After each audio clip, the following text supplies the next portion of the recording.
Hello, everybody, and welcome back to episode 30. I think it's 30. 30, the big 30. The big tacker. Yeah, the big tacker. That sounds really wrong. Great Ooh, start to the podcast. taco. Oh, God. Fucking hell, man. You know, Ew. yeah, he's Japanese. Oh, God, stop. But yeah, welcome back to episode 30 of the podcast. As you can see, we're still 5 years old. I hope you've enjoyed the last 30 episodes as we've kind of gotten to grips with what the hell we're doing. It's got worse, haven't it? It is terrible. It is terrible. But yeah, obviously, hello, it's me, Declan, your host, joined by Jacob Ward. Yep, me again, guys. Sorry. Jacob again. And for the first time in, God, a long time, we haven't had a race weekend this weekend. Yeah, We've had the Most race and the Chiv in Vallelunga, but... I mean, we haven't had a proper high level worth watching race. Excuse me, you saying that those are low level?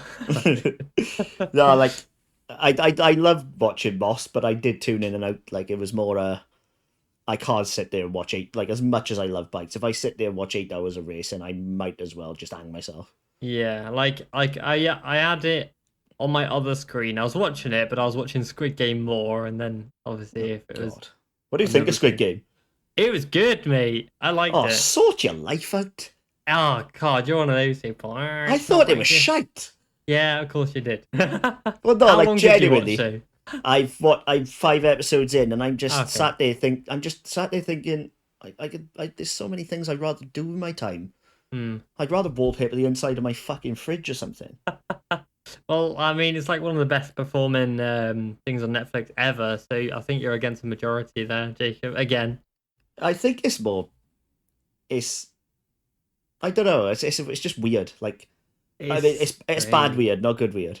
Oh, I liked it. I liked the good weird side of it. I thought it was quite good. No, so I don't know. I rated it. But then I finished it now. Oh, right. So I'm not going to give any spoilers for obviously anyone who's listening, but yeah. Well, it turns out the squid wins the game. The squid wins. There you go. Squidward comes in. Clutch. Plankton and what's his girlfriend's name? Karen comes and Plankton come in, destroy everybody. Do you know what? You've set me off on a tangent already, but do you know the voice of Karen? Yeah. Married in real life to the voice of SpongeBob. No way. I didn't know that. Well, there we are. You've learned something new today. Oh my God. Every day's a school day, eh? Funny you'd learn about bikes on this pod. We'd be fucking sorted, wouldn't we? Yeah.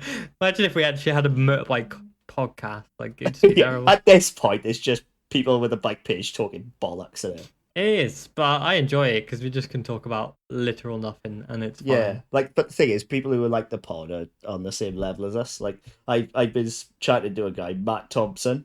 Like, I'll name drop him. I'm sure he won't mind. Oh, but friend. He works at a plant centre, like looking after loads of plants. Right.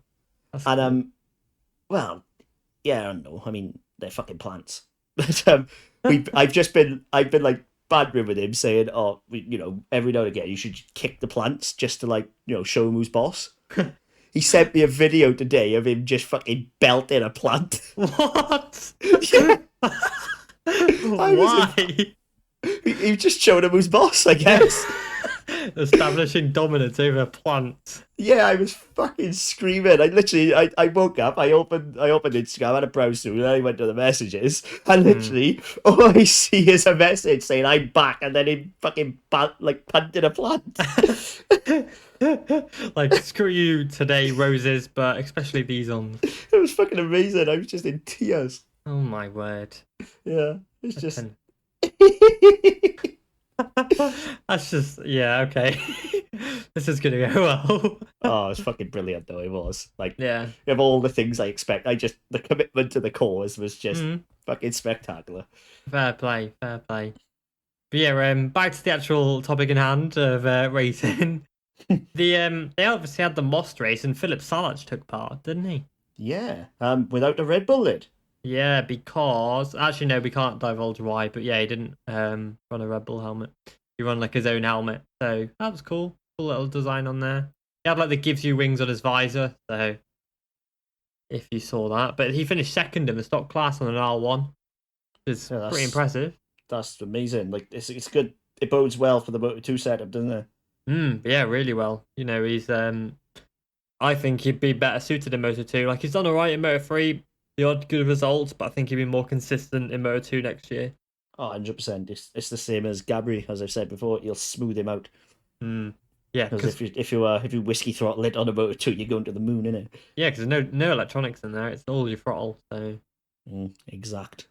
All in your wrist, and he'll. Yeah, like because the Moto3, you have to be a bit of a knobhead to make some moves past. Whereas Moto2, you don't have to be as bad. So yeah, it's good. And I'm just trying to think now. And Valle Lunga, obviously we had the Champions Crown today with Elia Bartolini, the Moto3 champion. That's good. I didn't really follow much of it, to be fair, but Caleb Carell, I really probably butchered his name, and Max Toff, who raced in the Moto America Twins Cup race there this weekend as well, and both of them are battling for the podium positions at a new track. Was that not part of Tommy Marcon going over to America? Yeah, so Tommy went to America, and then the Americans have gone to Italy. I was going to say Italian then. Go into the Italian. But yeah, they all did really well. Both, like Tommy won in America, and then the Americans like battled for the podium in the USA. In the Italy, oh my god. So yeah, it's cool. Yeah, it really is. Like, and it's a showing how good the Aprilia is. Yeah, that Aprilia SS 600, mate, it's a beast. Yeah, I wouldn't be surprised if you saw it in the Super Sport next year. Yeah, like what can you say about that Aprilia that hasn't already been said by everyone? It's good looking. It's quick as hell. Sounds like a dream. Yeah. Like it's the perfect middle class thing, like. Yeah, and with everybody, like they're moving away from super sports up to these, triples and twins with the higher capacities, and this is in that range. So is the Ducati Super Sport and the Triumph 765. They're all in that area now, and I think Yamaha have obviously dropped the AR7 as well. So I think we're going to see a very different Super Sport Championship next year, and it'll be good. I can't wait for it, to be honest. Yeah, especially with the class of rider that's coming into Super Sport with these new rules. Yeah, like Balaga as well, like. Yeah, like if Bulaga, not confirmed, but possibly Ollie Bayliss. Yeah, Ollie Bayliss as a teammate will be sick. Yeah, because Ollie rode. That's the caliber. Yeah, I mean Ollie rode the Ducati V4 for the first time this weekend since June, and he won 4 races. That is impressive. Yeah, it really is. Like, again, I'm struggling to say stuff. I'm trying not to repeat myself, but it's like everything that we're saying, we've already said. But there's no other way to put it. Like, you can't suddenly change your mind on someone who's good. No, if you're good, you're good at the end of the day, and and it's looking good for the series and the sport, and I'm quite excited for it. And next weekend, we obviously have World Superbikes in Argentina, and the current talk Go on. Say the name of the track. Oh my god, I don't even know what it is. I couldn't tell you because I don't know what it is. San Juan de Villicum. Is it? Yeah, because it's obviously not the Argentina MotoGP track, is it? I don't know, is it not? No, it's a different track. Oh yeah, it's not the same track as that. Yeah, sorry. What's it called? San Juan de Villicum or something like that. Oh, scheisse. Right, I just wanted to hear you butcher it. Argentina track World Superbike. I'm going to Google it and I'll say it for you. This will be fun. Called. Argentina Circuito San Juan Villicum. Nice, not bad. Well, they do speak Spanish there, so yeah, it's not that bad. It's still very difficult.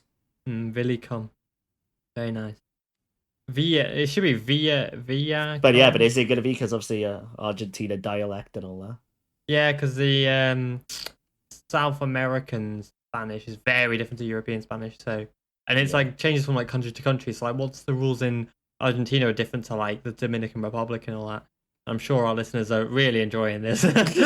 Well, a bit of geography mixed in with the non-bike podcast. Why not? Hey, but I'm quite excited for it because actually Top Bike can win the title next weekend. He ain't gonna, but he could. That's the thing. Like most teams at the moment are struggling to get in to Argentina. So Yeah. what I'm saying right is whatever Oh, riders can get there should race street bikes at the track. Like Scott Redden on a stock bike and all that. that'd be so. Or just That'd be chuck them all sick. on, chuck them all on a standard on the Moto 3. Oh my god. Top rack would just be off the rails, man. Yeah, imagine if he try and brake, he'd end up fucking braking 100 meters before the tipping point. Yeah, but what? He brakes Oh. so late, it'd still probably break early. Yeah, like, oh, hang on, I've stopped dead. The corner's over there. Yeah, what the hell? It would Yeah. be cool. Like, don't get me Yeah. wrong, but like, obviously, as we know about certain riders who've come in from other categories, like the amount of power you can use on the Moto America and like BSB bikes compared to World Superbikes, it's night and day. So there's It's no way they'd massive race stock difference. bikes. Yeah, because like what's his name? Jason Uribe said when That's he who did I'm the referring to. Yes. Yeah, when he did the World Superbikes thing, he said that he could use 100% of the power in World Superbikes, and he was on like an outdated bike. His bike was like the previous version bike, and it wasn't the current model, and it was it wasn't as good as say Raya's bike or even his teammate's bike, but he said that, you could use 100% of the power, and it was different and difficult to harness all that power compared to what he's used to. Just Yeah. I thought was quite interesting. Yeah, it just shows how, even though they are street bikes in inverted commas, the amount of development that goes into a World Superbike is Yeah, night and day. they're not street bikes. They look like street bikes, but they're not. Yeah, it's literally like a touring car at this point. It's a street car and everything, like looks wise, but underneath it's a purebred race car. Yeah, exactly. I think it's spot on there. But yeah, so I'm quite excited for that. Domi Agata can win the title in Super Sports, and I think he will because he's got like a 51-point lead or something stupid like that. So he can win it race one. The Super Sport 300s are done. They're done and dusted for the year. But like, what happens if say Raya or Toprak couldn't get to Argentina? And like, I or both, assume and they'd delay it. Redden leads a championship. They'd have to delay it when they all replace it Surely. with Portimao or something. You'd They think couldn't have a title won that way. It'd be ridiculous. that would be mad if that was the case. Like, I know GRT Yamaha are struggling to get Yeah. in there. So Yeah. but they said that they'll do Portimao again if they have to. So that's not too bad, because we can't have it where it's only one round left. If they just wipe it off, because then suddenly Top Rack's going into the last round with 25-point lead and championship done, isn't it? Whereas Ray has actually got fighting chance with two rounds left, and so is Reddin's still in the mix. So That's it. And Then like imagine now, like what I was thinking the other day is imagine nobody makes it to Argentina. Like one, like none of the top teams make it to Argentina of the championship contenders, yeah. but everybody else Just like does. Fasani. Do they let them race because it's status quo at the top? Nobody wins or loses. But- yeah. But Well- then you've lost a round to catch Top Rack, so it swings around about, isn't it? Yeah, I guess if like 90% of the riders turn up, then they're just gonna have to race it, even if say Top Rack is missing or Johnny's missing. I don't think they would. Like, could you imagine the shitstorm? The Could you lawsuits imagine too. Sofu Oglu stomping his feet if Top Rack can't make it and they'd race anyway? My word. Yeah, it'd be mad. He'd Keenan go would mental. literally sue them, probably. Like, Yeah, that's true. He just go in there stomping his feet and throwing a tantrum, probably. Well, No what's he offense, said this Keenan, week? but that's what you do, but. Keenan Spogli said this week that it was the Turkish. It was like basically Spanish mafia versus the Turkish. Turkish mafia.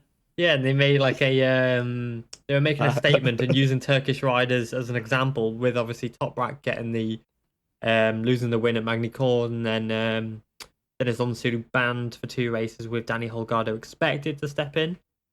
Yeah. And so it's like, they're using Turkish riders as an example. It's like, bro, the rules are there, man. Yeah. Like, it was clearly the Spanish mafia's plan to get Holgado in. Yeah, that's it. Yeah, because he's Spanish as well. So there you go. Spanish mafia strikes again. More. Have you seen the drama between Masia, Onsu, and Alcoba on Instagram this week? Oh, I loved it. So for anyone listening who doesn't know,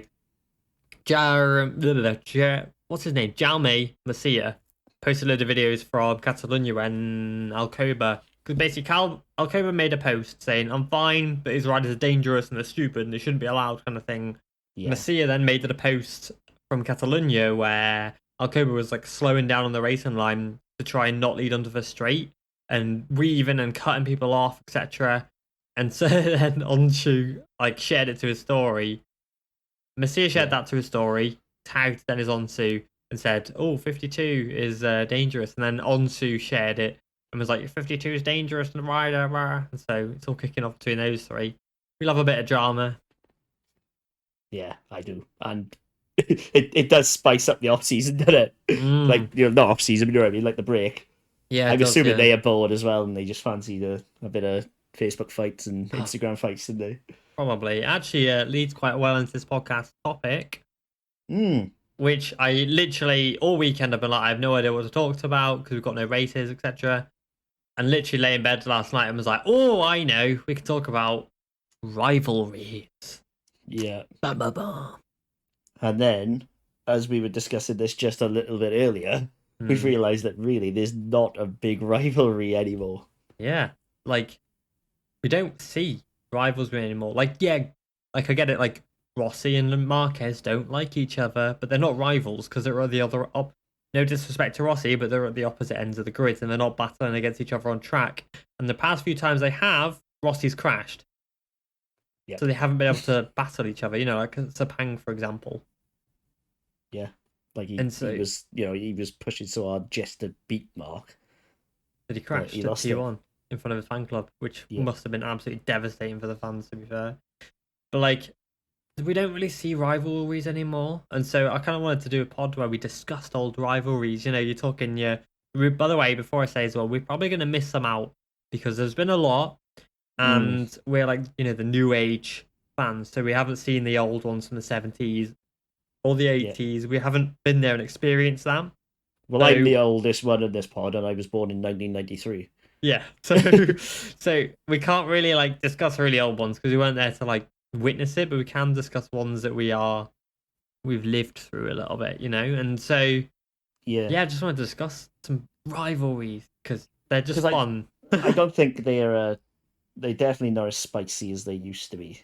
No way. Like like Rainey and Schwantz, for example, just that's the pulling it off the top of my head. They hated each other. Like literally, like if there was a gun and 2 bullets, they'd shoot one of them twice. Yeah, they absolutely hated each other. Like they'd literal hate. And, like you'd never see a handshake or anything from them two, but no, it's what they needed at that time to go quick, wasn't it? Yeah, exactly. Because the thing was, obviously, Rainey had his horrific accident which ended his career, and Kevin won the title that year, but he was never the same rider after that because he had Wayne as a person to beat, and he was the only guy he was wanting to beat, and after that he genuinely just wasn't the same rider again. No, literally, like he didn't have that extra boon to take him to like the next couple of percentage that he needed to win the title. I mean, he won the title, but at the same time, I think like. I mean, he's never outright said it, but you get the hint and the vibe that Schwantz thinks it's a hollow victory because he didn't beat Rainey outright. Well, Alberto Puig said that. Puig said that Schwantz didn't deserve his title because Rainey crashed. It's not that he didn't deserve it. But it's not that he didn't deserve it, but I think he truly wanted to beat Rainey because he fucking hated him. Yeah, like beat him fair and square on track. Obviously, we can't help the accidents that happen, and a world title's a world title, but that's it. Maybe at the end of the day, the history books come along, and you read my birth year, 1993. The first thing that comes up when you type in MotoGP 1993 is the world champion Kevin Schwantz, Suzuki. Exactly, and it's the history books don't remember what has happened in the season, and we don't want to discredit Kevin by any means. He's done.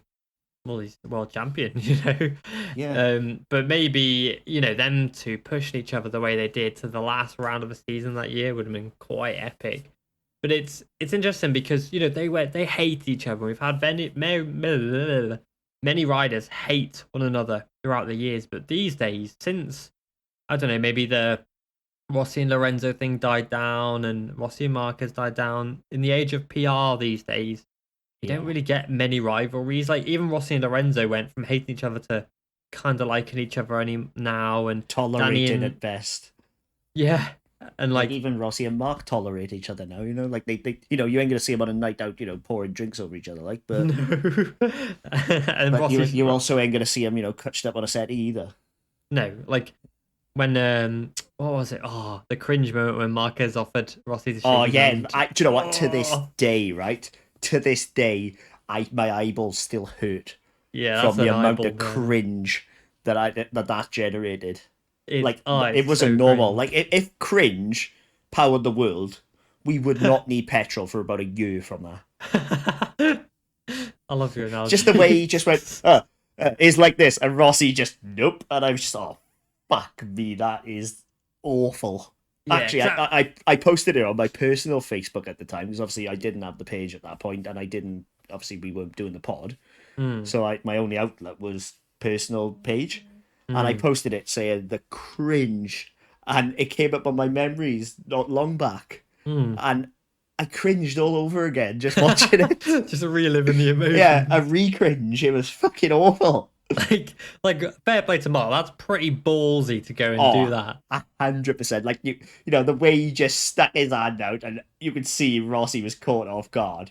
He did not expect it, and I was thinking, "Fuck." Yeah, Rossi was like, no, I'm not shaking your hand, mate. Yeah, get Oh, fucked, cunt. yeah, it's just a shame that I don't know because they were best mates and they did Well, like each yeah, other. but he Obviously, can't be best 2015 mates with happened. Rossi and beat him. It's one or the other. Yeah, it's always been the Like same not so way. much now, like because obviously the academy, like Pecco's beating him, blah blah blah. But like, Can you imagine Rossi falls out with Pecco? fuck off, Pecco! Stop winning my title. Yeah, but like you've got their rivalry, but we never really got to see the full extent of it because obviously Rossi got a bit older and he got a bit slower, and Marquez. God, I feel like I'm gonna get so much hate for saying Rossi got slower, even though it's fact.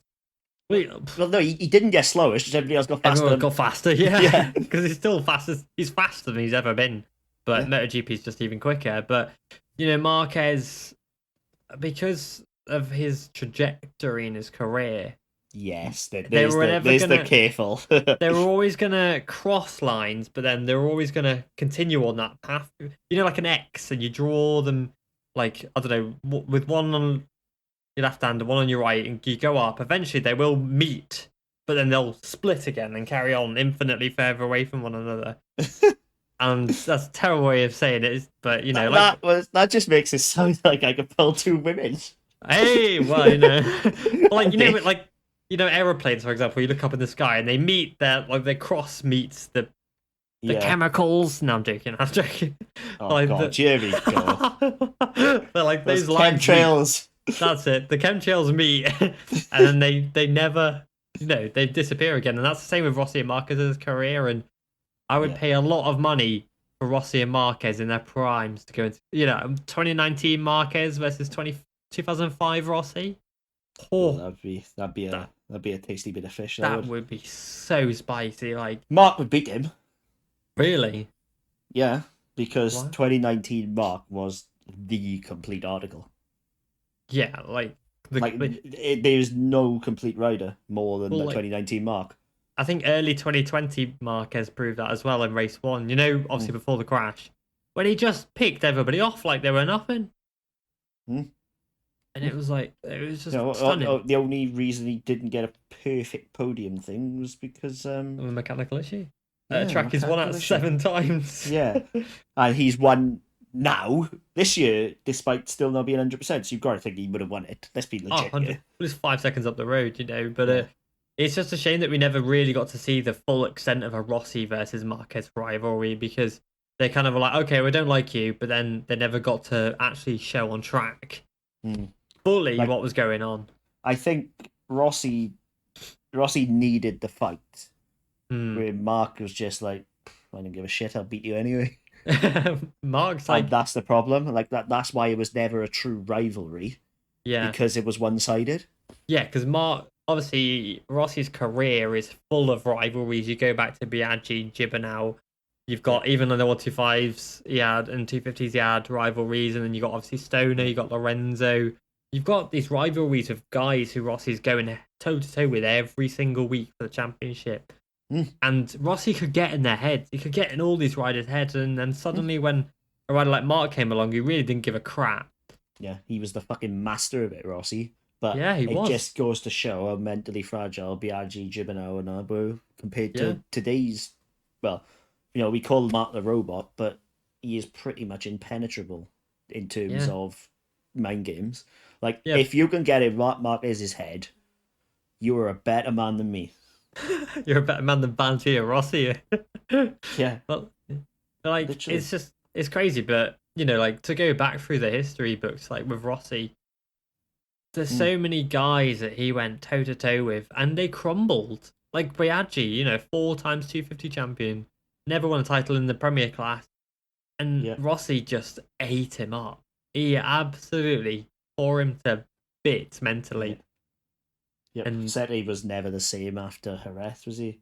No, he wasn't. And because Rossi could get away with these moves, he could do these moves. And his rivals, like say Rossi did a move like 2005 Jerez on, say Marquez. We're going to talk a lot about Marquez, but Marquez would probably be like, all right, cool, next race, let's go. Whereas Gibernau, that was it. Well, Gibernau Argentina 2015 is probably the best example of that. Yeah. Rossi and Marquez tangled. Next race, Mark goes out and beats Rossi. I don't believe it. I think Jorge won the next race, but I think Mark beat Rossi. I could be wrong on that, but I'm sure Mark finished ahead of Rossi that next race. Whereas if that had been said, he would have finished 14th and crying. Was 2015? Was it Qatar, Argentina, then Cota, or was it Qatar, Cota, Argentina, and then Jerez? I think it was Cota, then Arj, then Jerez. I'm sure Jorge won Jerez, didn't he? He probably did. I think he did. Hold on. Or was it Danny? Oh, yeah. Oh, God. Hold on. I've got it up. So it was... Cota, then Argentina. Yeah. And it's not showing the freaking result. So then winner, yeah. Rossi, then Lorenzo at Jerez, yeah. And then Lorenzo. Jeez. Oh, yeah, 4 in a row. Yeah, I think Mark was ahead of Rossi at Jerez then, next race.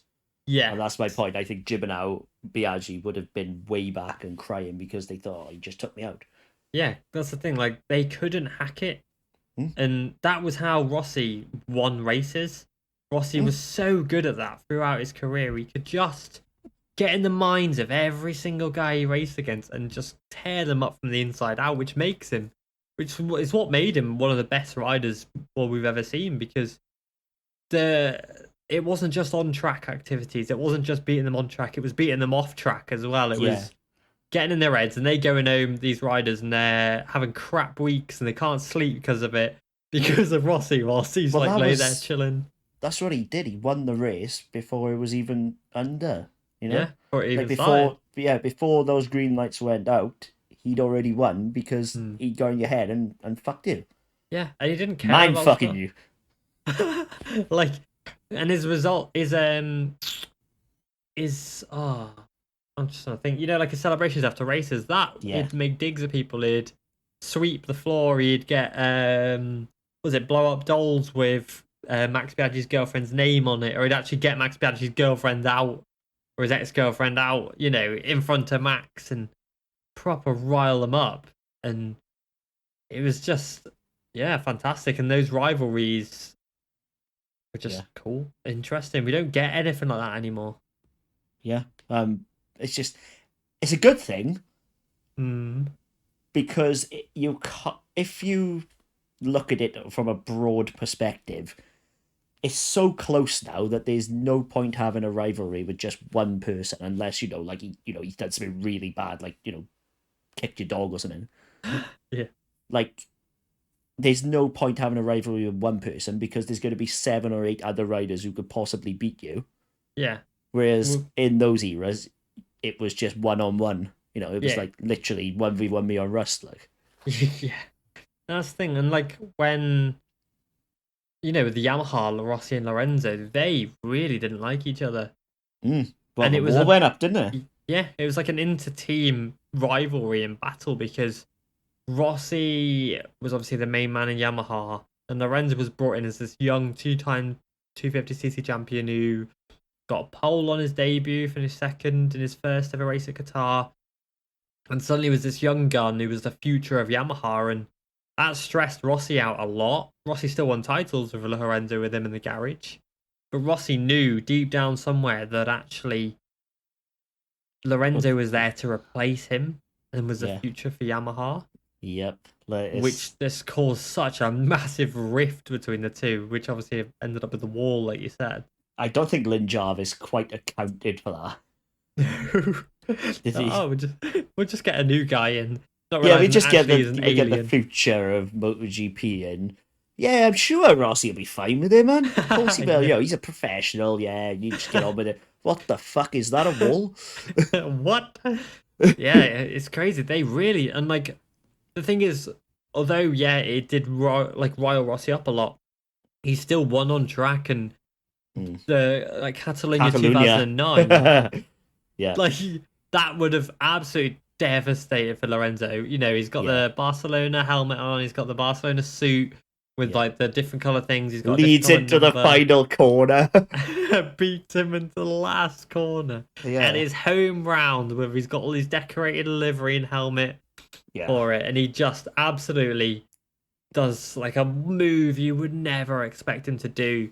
Like to be a fly inside that helmet as Rossi stuffed it up the inside there. Oh, he'd be screaming. You know for a fact Lorenzo would have been screaming. And no.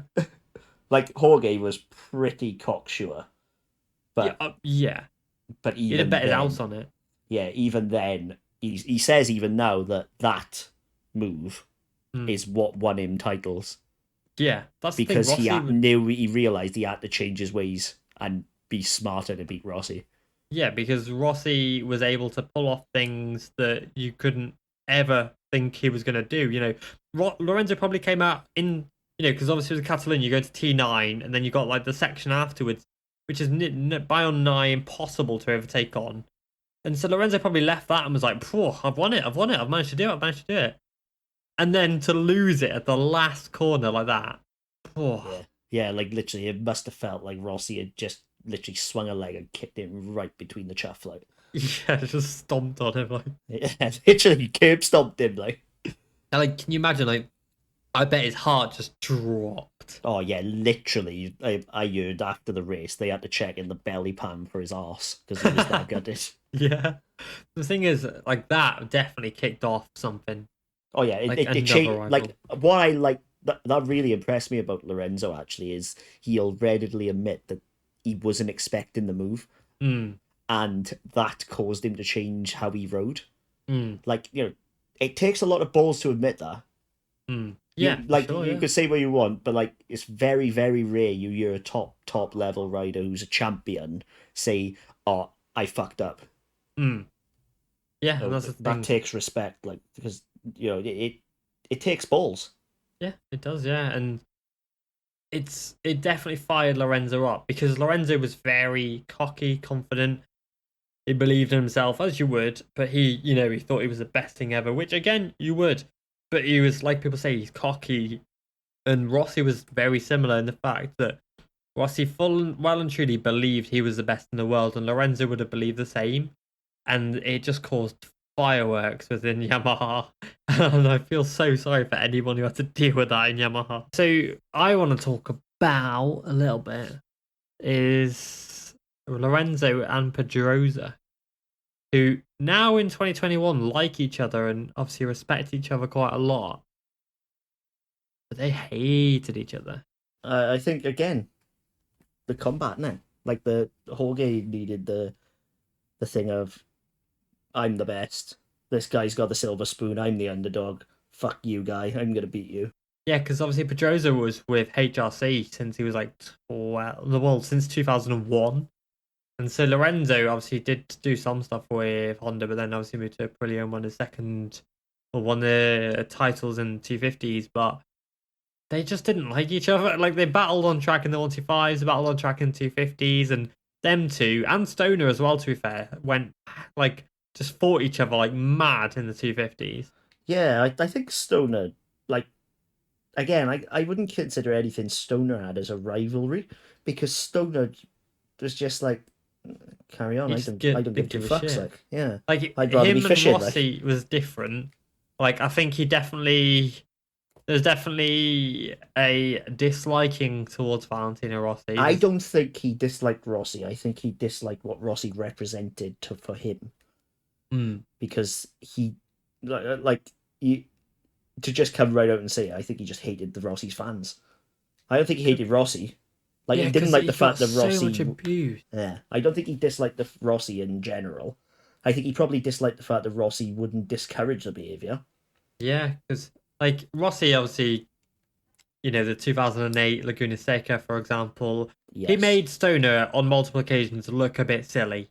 Like, Yes. just to blatantly and bluntly say it, Rossi made Stoner look a bit silly sometimes. Not in a bad way, not disrespecting Stoner, but He with got in moves Casey's like head. that, Rossi thought about out of the box and went, I'm going to do this move on you. And I think that's the problem. Like, going back to Mark and Rossi, because Mark did the exact same thing that Rossi did to Stoner. You know, like, to have that then done to you. Yeah. You must Is have a been bit. thinking, oh, that's that's a piss take. Like, you are doing what I did to me. Like, who's this fucking pup? Like, who do you think you are? that for me was the start of the relationship dissolving. Yeah, because they were always He like pretended to Rossi strangle him in Park Fermi, but it was never the same after that. and reach for his legs and grab his ball sack. Yeah, it was never the same after that. No, like them two, they were friends kind of thing. They went to the Marcus went to the ranch at one point and brought a load of HRC technicians with him because he's Mark Marquez and he has to beat everybody in everything he does. Do you know what? And Rossi did not like that. Yeah, I was gonna say Rossi did not like that, and I think that was fair. Because if I, said, "Oh, yeah, come and have a fuck about on my ranch," it's like we all got to be messing, but it's like, it's not the end of the world if we lose, and to then turn up with HRC engineers, for fuck's sake. Imagine doing that. You know what I mean? Like, that would genuinely, like if he'd done that to me, like turned up on my ranch, I'd be like, Mark, come on, sort your fucking self out. Come on, lad. I don't mind Santi being here, but everybody else can fuck off home. Yeah. Unbelievable. Like, yeah, I think I also do think that Honda made him do that, or likely suggested it, shall we say? Yeah, and been like, great, come on, we'll just send some, because at the end of the day as well, though, Mark has to win everything, and he's not gonna try and look silly, and Honda at that time and probably even now would do anything for him. If Marquez wanted a gold-plated blooming piston, then he'd have a gold-plated piston. How funny would it be now if I'm like, after Mark leaves Honda, like if he doesn't end up in an ambassador, goes to KTM, and he can actually talk about Honda freely. And he said, "Oh yeah, the old ranch thing. No, I got off my plane and they was there waiting for me. I never invited them." Yeah, that's the thing. Me and Santi just got off the thing. I was on my phone, texting Alex about how cool it was, and fucking hell, there's 20 Japanese engineers in front of me. Like, that could be very plausible, and I don't know, that really annoyed Rossi. But then going back to Stoner, obviously, I think Rossi definitely got in Stoner's head. There's no doubt about that. But Stoner was also very blasé, and he didn't really care too much about Rossi and what Rossi was doing. Stoner just wanted to win. Yes. And he wasn't asked about the PR, he wasn't asked about the interviews and all that. But Stoner just liked getting on a bike and riding, and he couldn't be bothered with the palaver and the drama that surrounded Rossi. That's why I would think I liked him so much, Casey. Yeah. Honestly, that's why I was a fan of him. Like, I'll just come out right out and say it. I was a big fan of Casey Stoner in the era where everybody was a Rossi fan, because he'd just get on at anything. He would have gone, I keep saying about a 75 Bull Taco, but here I am, 1970s Bull Taco. He could just get on that and put it within 2 seconds of a lap, Yeah, because Stoner just, is one of his reasons was retiring, because he hated all the media stuff, and he just wanted to ride bikes because it's all he's ever done and what he enjoyed, kind of thing. And to then go toe-to-toe with... Yeah, and going toe to toe with Valentino Rossi means, unfortunately, you will have a lot of media attention against you. Mm. And then, with obviously the things Rossi says and what he do, meant that Yeah. The thing is, well, with Rossi, literally, Rossi could fart, and fans of different riders will take it very different ways. yeah, When the reality is, he just farted. Like, yeah, you know what I mean? yeah. And unfortunately for Stone as well, the fact that he wasn't best friends with Rossi meant that He was the enemy. he was the enemy, and he got so much hate, like Donington and Park and all that. Yes. They absolutely abused him to hell Yeah. just because he was battling against Rossi. Yeah, like this year when I was clapping for Mark and Alish because they were having Maybe a not sort of- Mark. yeah, like, but I mean, like they were coming through the pack a little bit, like even on the first lap, Mark made up positions, didn't he? Like from the off. Yeah. And I was like, Yeah. bloody hell, go on, Mark. Like more of a, oh shit, like that was good kind of thing. Like I would have done the same for anyone who come through the pack like they did. Yeah. And I was surrounded by Rossi fans. I was like, oh fucking hell, go on, Mark. You was with me, and they were just looking at me like I'd shot their dog. Yeah. It was unreal. They're like, you don't support Rossi? What is this? And that's what Rossi carries, is that you're either with us or you're against us. And it shouldn't be that way. But, like, people are going to continue to do it. And he's changed the face of MotoGP forever. Yeah, Rossi. he's done amazing things as well. But the one not amazing thing he's done for the sport is turned it into hooliganism. And you can say what you want, but you never see, like, even in the era of Schwantz and Rainey, Biaggi and against whoever, Capirossi and Harada. Mm-hmm. Like, even the one season was like Capirossi and Harada, or like Alzamora against Melandri. Melandri was an absolute bellend that year, trying to get Alzamora to crash. There's no other way to put it. He was a complete dick, and he'll acknowledge that himself, Yeah. Like, he realizes now that it wasn't the right way to go about trying to win a title. But he did not get booed. No. But there's no mob mentality then. Now there is, and it's sad.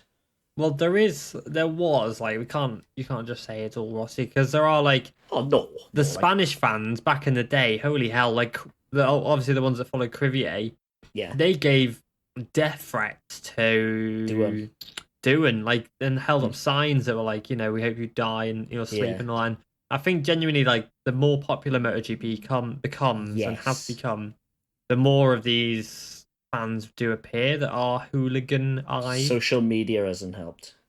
Yeah, the rises, like, back in the day, for example, with, say, Crivier... You had to take a cardboard sign and actually show the rider physically that you didn't like him. Now you can just send him a message on Instagram and be like, oh, fuck you, prick. Yeah, like, the rise of social media has given these people who are nobody and who in reality would never be able to get within, say, 100 foot of the rider to be able to say, you're this, or get in front of the rider and tell them to the face. It now gives them a direct pathway to this rider's life and can affect this rider's life when they're not racing and when they're just sat at home trying to relax. Well, they can look at mess their heads up. Yeah, the hate he's got. He had to come out and say, like, I don't deserve the messages I got, and I completely agree. Yeah, he deleted most of the posts he made, actually. But... Yeah, like I said on the last pod, I still don't maintain it was anything to do with Onshu. Like, he was just a tricky one. Like, he was just unfortunate to be tangled up in what happened. Yeah, it's like a Moto3 move. To send a kid who's not even 20 death threats just because he caused a crash. Like, he's 18. In your view, he caused a crash. That, I'd still maintain it was a racing incident, but it's not like he, deliberately hit Alcoba, is it? No, there's no malice or intention. No. And to send him death threats or that, like, fuck off. It's that simple. Yeah, it's crazy, but it's just it's outrageous. Like, but then back in the day, like, you had to draw up a really nice flag of the rider you liked and like a sign saying, "Oh, I don't quite like this rider." Yeah, you had to take it under your arm, walk miles into the circuit, get lost en route if you can't read a map because there was no sat nav, and then you probably had to go back when you realised halfway you forgot the sign. It was a lot of work to dislike someone. back then. So now you can literally just go boop, fuck you, and then get on with your day. But you don't think about what's happening on the other end. Yeah, and I definitely think the commercialization of MotoGP has meant that with, like, say, Stoner, for example, it meant that these riders don't actually like other riders because of what their fans are doing. And, like, that's not just Rossi fans either. Like, so I've seen some pretty idiotic Marquez fans online and pretty idiotic fans of like lots of people. Like, I saw somebody who was like an outright fan of Pecco on Twitter yesterday, and they said that Marquez is a scumbag because he celebrated on his podium whilst Pecco stood there, and obviously paid respect to Dinoberto Vinales by not spraying champagne. And so Marquez is a scumbag and Pecco is a legend because Marquez didn't do what Pecco did. Even though he was celebrating a podium for Hugo Mian. Yeah. It's just like, what? But it's the fact that social media now allows these people to spread these opinions online. And then it may mean that if Marquez gets a lot of comments like that, maybe Marquez might look at Pecco a bit differently and go, damn, your fans really think that. Yeah, it's ridiculous, really. Like, rivalries used to be just that between you and another guy, and that's it. Yeah, and like you'd see them in the paddock and you go, you're a fucking idiot. Yeah, you'd see it, you have a scrap behind the paddock, and that's fine. On you go. Nobody had to know about it. Nobody was there filming it on a phone. No, and there's no Twitter spats when you're sat at home with riders popping off at other ones on social media now. Like, you just take it round. You just take it round the back of the trucks. Give as good as you got. Kick fuck out of him if you're bigger than him. And then get on the bike and beat him on the next race and do it all over again. Like, but now it's impossible that literally, I don't believe a MotoGP rider could literally go anywhere without getting mobbed by someone and everybody have their phone out. Yeah, that's the thing. If Marquez, I don't know, say Marquez and Fabio... Put it this way, Marquez couldn't throw a stone through a greenhouse, could he, now? Because someone would know who he is and film it. Yeah, like if Marquez and Fabio, for whatever reason, really fell out and despise one another, to the point where I would say neither of them will ever do this because both of them are very chilled out characters. Yes. But to the point where they were both going to have a scrap. Even if they like punch one another, like with the whole Rossi and Biaggi incident where Biaggi came onto the podium with a mark on his eye, which he did explain was just because he fell over. Mosquito bite, he said. Yeah. Mosquito bite. Yeah, all right, kid. Yeah, come on, lad. But, if that was to happen, you damn well know now there'll be footage of it. Whereas back then with Rossi and Biaggi, no one had footage because there is footage of that, actually. Well, there's footage of Rossi going up the stairs, and you can hear a punch being thrown, and then Biaggi falling down the stairs. But that's it. Like, that's the only angle, and it's grainy as fuck. Now, you'd have 35 different angles from everybody filming it, and you'd probably have like a 3D visualization of how the punch was thrown. It's just... and then Dorna would be posting it on the social medias, on the reels, slowing it down, see the connection of the right hook from Fabio. yeah, literally, there's just no point in a rivalry anymore. No, like, it's that simple. Like, there's just no point because you can't. Everybody's gonna think you're a dick no matter what you do these days. It's just how it is. Like, literally, you could donate food to a homeless bag, and people would be like, "Why didn't he donate a steak?" Well, like Mr. Beast, for example, gets hate for donating people food and money. Like, what? Yeah, well, I still think he's a bit fruity, but that's by the way. But, I don't dislike him for doing charitable things. I dislike it because he comes off as an ass, but that's by the by. Fair enough.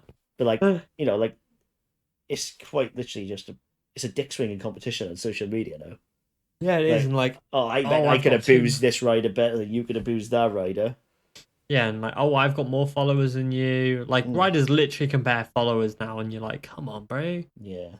But like, they have, because now there's, like you said, no point having a rivalry because you could be settling it on a Twitter dispute. And the thing is, as well, sponsors don't like it anymore.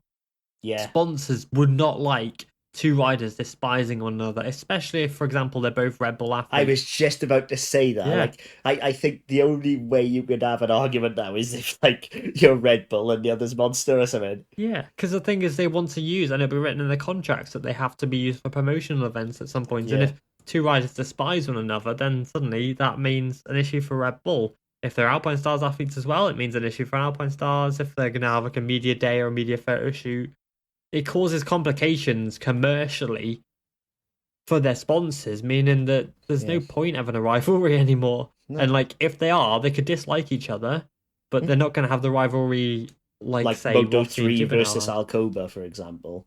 Like nobody in Moto3 likes Alcoba. You can clearly tell, and that's fine. Like nobody's doing anything about it. Like nobody's saying, "Oh fuck this prick." Like nobody's trying to punch him outside the paddock. Like they just think it whatever, because it's just not worth the hatred you'll get and the loss of sponsors because you've got to be squeaky clean now. Yeah, you have to be squeaky clean. And the thing is, if you are saying things about riders, if you've got... you say you've got to be squeaky clean, yet Fanati managed to come back, so maybe how the hell he retained all his sponsors as well? Yeah, it's a weird one. Like, again, we know how I feel about Fanati. I think he's very lucky boy, but the talent is abundant. He's an Iannone without drugs for me. Well, he's managed by Iannone as well. Yeah, but like he and Iannone are the same mold, aren't they? Yeah, they're hot-headed Italians, Yeah, fiery Italians who think afterwards when they're already halfway through doing the action. Yeah, that's it. Do the action first and think later. Like when Iannone, he's probably halfway through injecting that contaminated meat into his arse when he was like, shit. Fuck it. Yeah. Like, but like, yeah. I think Iannone would probably be one of the few riders in this modern era who doesn't give a fuck enough to actually have a rivalry. Yeah, like he'd go that far that if someone tried to start a rivalry, he'd be like, alright, cool. Come at me, I'm better looking than you. And I'd ride in the fucking hell. Yeah, crap.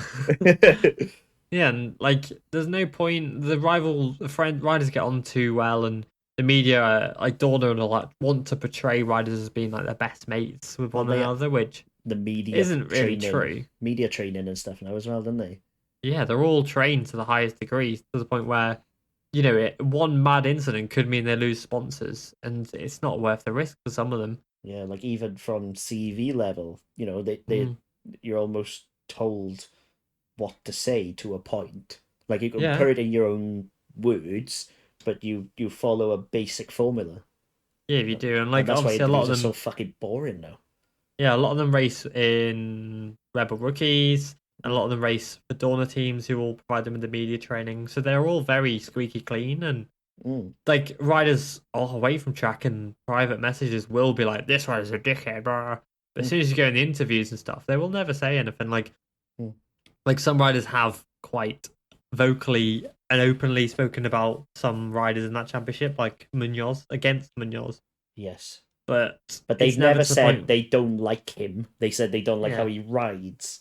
Yeah. Whereas I bet in private, they're like, Munoz is a fucking prick. Yeah. Fucking a nonce. Yeah, but they'll never say it. They'll never go out on track and be like, this guy's an idiot, because they can't. Because their teams will tell them off. Because everyone around them will tell them off. It's not worth it, man. No. It's sad. Yeah, it's sad, but it's also very, very good, because rivalries life's too short for rivalries, especially in a MotoGP career where you've maybe got 10 years at top if you're really lucky. Like there are anomalies, but like the general time at the top is not that high. Why waste your energy hating a guy? It's just... Danny Pedrosa said after Simoncelli died that he regrets not shaking his hand because life's too short for hating people like that. Yeah, like you could not have foreseen that Simoncelli would be killed that year. No, of course not. But he should have, when they're in the corridor in Misano, there's footage of it. And Simoncelli, it was Simoncelli, like he was big, brash, bold, he didn't give a fuck who you were. Yeah, but he'd still respect you. Yes, that's what I was about to say, but he still knew that what happened on track stayed on track. And he was humble enough to offer his hand, try and apologise, and Pedrosa just wasn't ready at that point. But, within his rights. Yeah, he lost the championship. Because he knew he in his head, he thought, I've got time to fix this. I'll let it stew. I'll come back next year maybe if Honda tell me to. and say, okay, water under the bridge. And he never got that shot. No, which sucks. Yeah, but it's hard to have sympathy because it's self-inflicted, Yeah, Like, it is. it's sad, and I do feel for Danny a lot because he is one of the good guys, Yeah, he That is. and for Danny to be that fucked off for you know you've crossed the line kind of thing. Yeah, I mean, he literally lost the championship because of it. It cost him the championship, I breaking think his it was collarbone. more a human side that pissed Pedrosa off, like the lack of respect, I think is what Yeah. did Danny. Danny, well, he's a samurai, isn't he? He's all about respect, Danny, and Yeah. he's respected by everybody around him. His competitors, And he saw it just as a lack anyone. of respect, whereas I think Simoncelli saw it as the ultimate sign of respect that he was prepared to put the move on him like that because he saw him as a threat. Yeah, But and that's two perspectives, isn't it? yeah, and no one's right and no one's wrong. So That's it. So, yeah, like it's just too short to hold a grudge, man. Like, yeah, it is. like look at McPhee and Alcoba now. They come together multiple times this year. They are not going to be racing each other next year. No. So,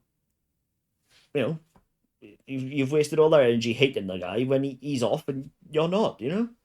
But it does mean that Munoz and McPhee can now collide next year. Fucking imagine. I can't wait. Oh, that's gonna be so disgusting. That is like, gonna if he be. thought Alcoba was bad, this is gonna be crunchy as fuck. Yeah, like he can't race until like halfway through the season because he is still 15. But when he does step in, yeah, he's gonna step into European rounds that he already knows because of the rookies. Yeah, and he's already fast. yeah, and he's gonna go he does not care, Munoz. That's the thing. Like we've got riders who they don't care, but they respect you on track. They're riders who will say stuff off track and still be respectful. Munoz doesn't care about any of that. Munoz will be disrespectful on track, disrespectful off track, and will not care about what you have to say or what you think about him.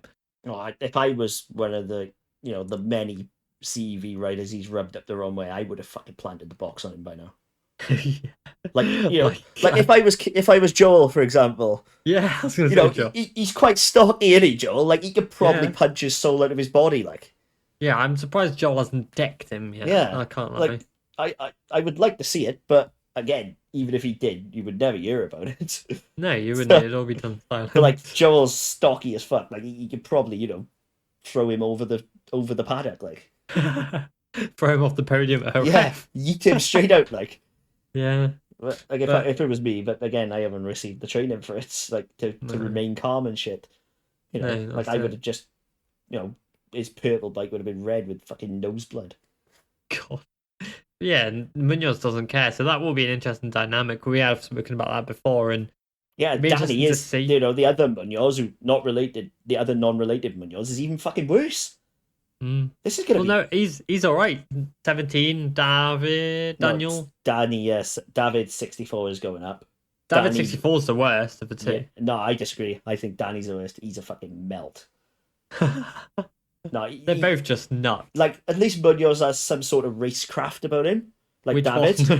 Like the one Munoz.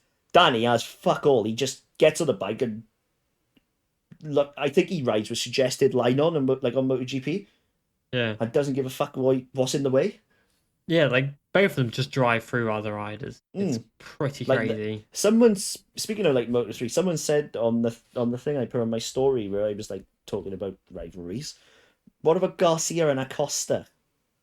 They've not really got too much of a rivalry. They're quite friendly, them two. Like I said for future, and I was thinking, because their career trajectories ain't going to go in the same way. No. Acosta will be in MotoGP by 2024. 100%. That's literally his contract. So he's got 2 years in Moto2, and then he's got a MotoGP seat if he's there. Whereas Garcia's staying down, not this year.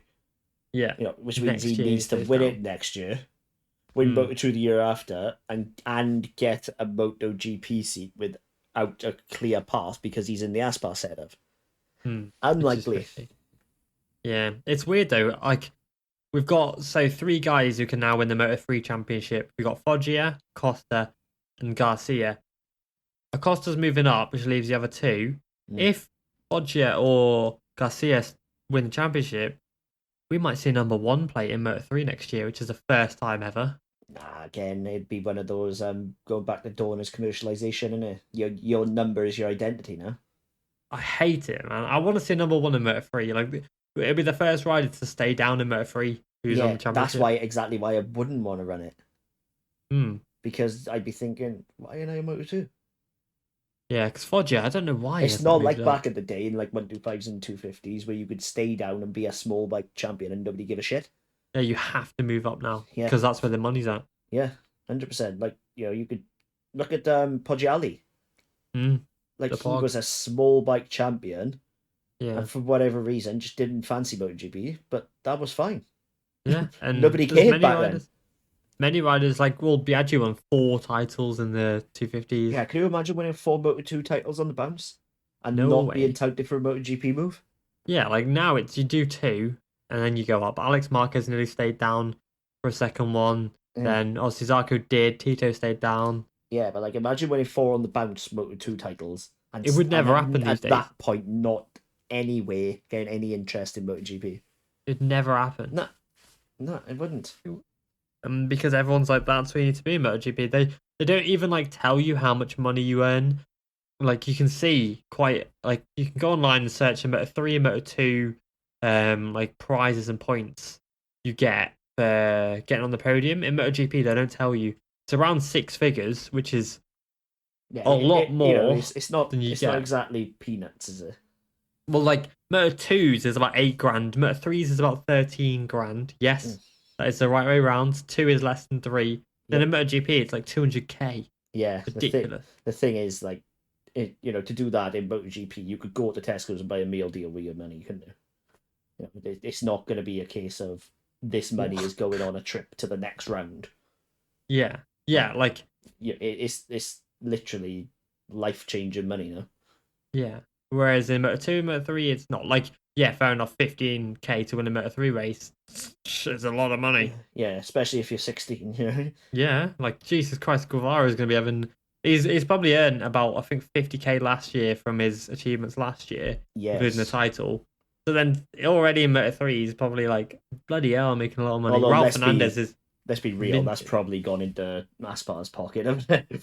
Yeah, as a payback. Yeah, I'm pretty sure Ralph Fernandez is already a millionaire.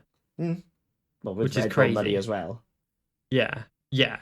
Like Ralph Fernandez, I'm more than certain is a millionaire. Like we all know how much Mark Marquez is worth.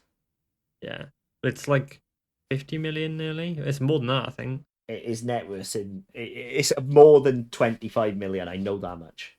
Well, he earned 25 million loan last year. Yeah, like, but what I mean is like net worth. Like if he, as a whole, as an identity, what he's worth. Then I know he's valued at very large amounts of money.